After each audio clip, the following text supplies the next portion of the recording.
Science, Class 8, Chapter Crop Production and Management, Module 6, Replenishment of Nutrients in Soil. Hello friends, crops को grow करने के लिए क्या चाहिए आप पढ़ चुके हैं, है ना? तो बताइए क्या चाहिए एक क्रॉप को ग्रो करने के लिए? वेरी गुड, सनलाइट, न्यूट्रिएंट्स और water. A crop needs sunlight, nutrients and water to grow. Friends, sunlight तो सन से मिल जाएगी. हम बात करते हैं न्यूट्रिएंट्स की. क्रॉप प्लांट्स को न्यूट्रिएंट्स यानी मिनरल न्यूट्रिएंट्स कहाँ से मिलते हैं? सॉइल से. Soil supplies mineral nutrients to the crops. ये न्यूट्रिएंट्स क्रॉप प्लांट्स की ग्रोथ के लिए बहुत जरूरी हैं. ये तो हमें पता ही है ना? अब इकोनॉमिक रीजंस के कारण यानी ज्यादा प्रोडक्शन के कारण फार्मर्स एक लैंड पर एक के बाद एक क्रॉप्स ग्रो करते जाते हैं.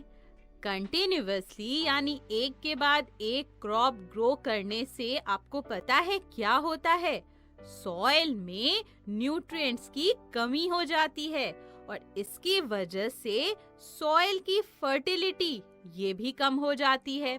सो continuous growing of crops makes the soil deficient in certain nutrients and the soil loses its fertility.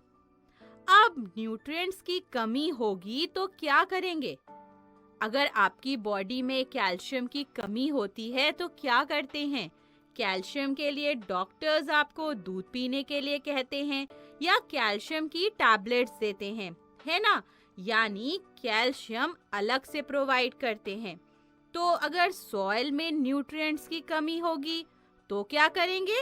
Good, soil को न्यूट्रिएंट्स प्रोवाइड करेंगे. टाइम टू टाइम सॉइल में न्यूट्रिएंट्स को रिप्लेनिश करेंगे. रिप्लेनिश यानी कि न्यूट्रिएंट्स की कमी को पूरा करेंगे. कैसे करेंगे? नेचुरल मेथड से या फिर मैन्योर और फर्टिलाइजर्स को ऐड करके.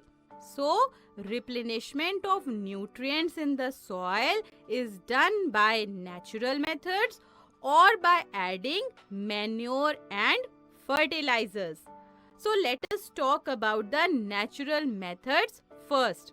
सबसे पहले चलिए नेचुरल मेथड्स की बात करते हैं. First is फैलोइंग.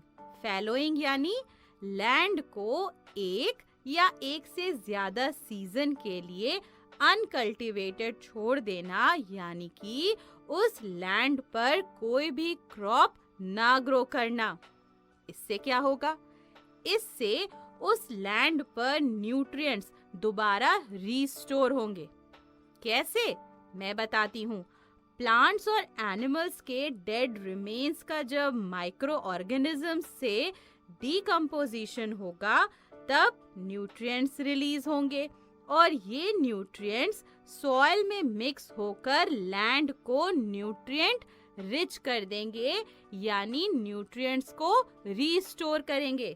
समझ आया ना आपको? नेक्स्ट है friends crop rotation. Crop rotation is the method of growing different crops alternately on the same field. Crop rotation में डिफरेंट क्रॉप्स को अल्टरनेटली यानी एक के बाद एक सेम फील्ड में ग्रो करते हैं. जैसे पहले सीजन में एक फार्मर ने अगर वीट या बार्ली क्रॉप को ग्रो किया तो उसके नेक्स्ट सीजन में फार्मर पी या सोयाबीन ग्रो करेगा. क्यों करेगा ऐसा? इससे सॉइल में नाइट्रोजन की कमी पूरी होती है. In the first year, suppose a farmer grows wheat or barley. This is followed by growing leguminous plants like pea और सोयाबीन. इसके बाद नेक्स्ट सीजन में पी और सोयाबीन जैसी लेग्यूमिनस क्रॉप्स ग्रो की जाती हैं. इससे सॉइल में नाइट्रोजन की कमी कैसे पूरी होती है? चलिए देखते हैं. How does crop rotation replenish the soil with nitrogen. आपने फ्रेंड्स क्लास 7 में पढ़ा था कि लेग्यूमिनस प्लांट्स जैसे कि पी और सोयाबीन की रूट्स में नोड्यूल्स होते हैं और इन नोड्यूल्स में राइजोबियम नाम का बैक्टीरिया प्रेजेंट होता है। Rhizobium bacteria are present in the root nodules of leguminous plants. ये बैक्टीरिया क्या करते हैं? ये बैक्टीरिया एटमॉस्फेरिक नाइट्रोजन को सिंपलर नाइट्रोजन कंपाउंड्स जैसे कि नाइट्रेट्स में कन्वर्ट करते हैं।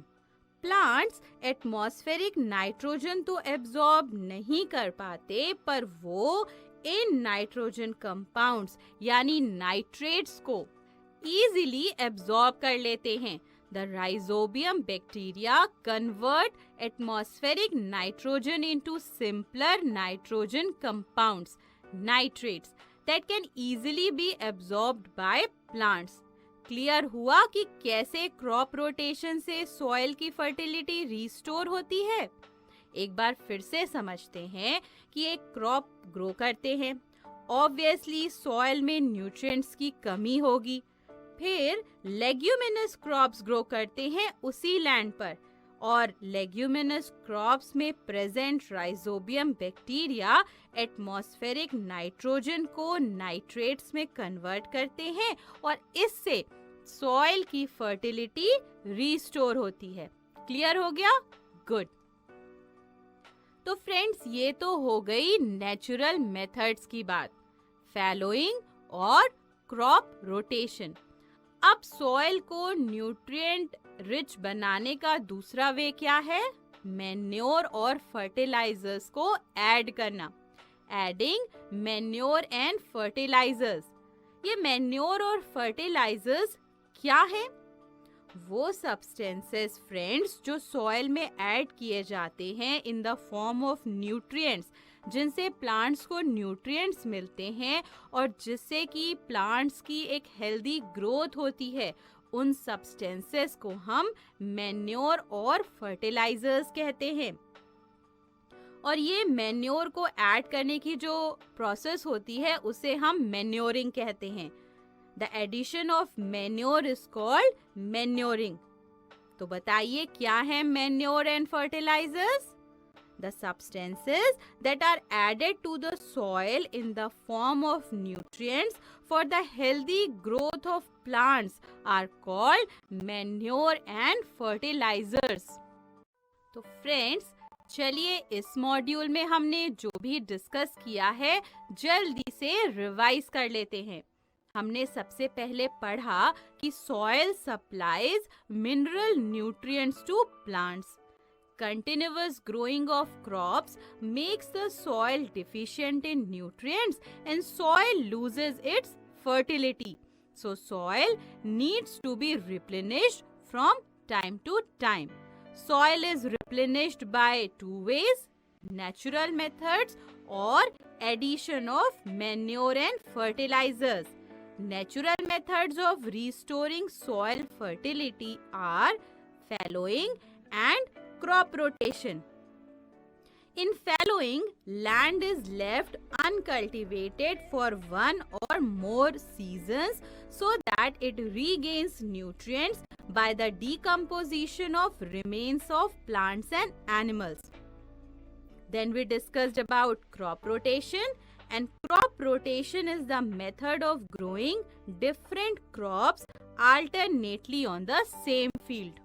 इसके बाद फ्रेंड्स हमने पढ़ा था कि मैन्योर और फर्टिलाइजर्स क्या होते हैं। So the substances that are added to the soil in the form of nutrients for the healthy growth of plants are called manure and fertilisers. Friends, manure and fertilisers के बारे में हम अगले module में detail में discuss करेंगे। चलिए अब इस मॉड्यूल में हमने जो कॉन्सेप्ट पढ़ा